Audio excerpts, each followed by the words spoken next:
ইমাম সাহেবরা তো যাই বলে তাই খারাপ লাগে। যদি সভাপতির বিরুদ্ধে কোরআন হাদিসের একটা কথা গেছে, সভাপতির মন খারাপ। সেক্রেটারির বিরুদ্ধে একটা কথা গেছে, সেক্রেটারির মন খারাপ। মুয়াজ্জিনের বিরুদ্ধে গেছে, মুয়াজ্জিনের মন খারাপ। এলাকাবাসী যত লোক আছে তার বিরুদ্ধে কোরআন হাদিসের একটা কথা গেছে, মন খারাপ। ইমাম সাহেবের সাথে মতবাদ। আমরা স্টেম ভালো নাই কেন? আমি কি আমার বাবার কথা বলি? বলেন, মনে হয় বলি।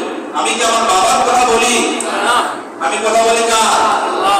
তাহলে কারো যদি গায়ে লাগে, কেউ যদি মন খারাপ করে, তাতে আমার করার কিছু আছে? বলেন আছে? নাই, আমার করার কিচ্ছু নাই। কারণ কোরআন বলতেছে, কোরআনে দুনিয়ার সমস্ত কিছু আছে। ওয়ানাযালনা আলাইকাল কিতাবা তিবয়ানান লিকুল্লি শাই। দুনিয়াতে তুমি যা কিছু দেখতে পাচ্ছ সমস্ত কিছু আমার আল্লাহ রাব্বুল আলামিন কোরআনুল কারীমের মধ্যে দিয়েছে।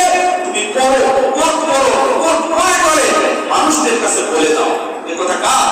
আল্লাহ। তাহলে কেউ মন খারাপ করো, কেউ চাকরি হারাক, আমার চাকরি যাক, তাতে আমার কোনো সমস্যা আছে? নাই, আমি স্পষ্ট বলে দিচ্ছি, চাকরি থাক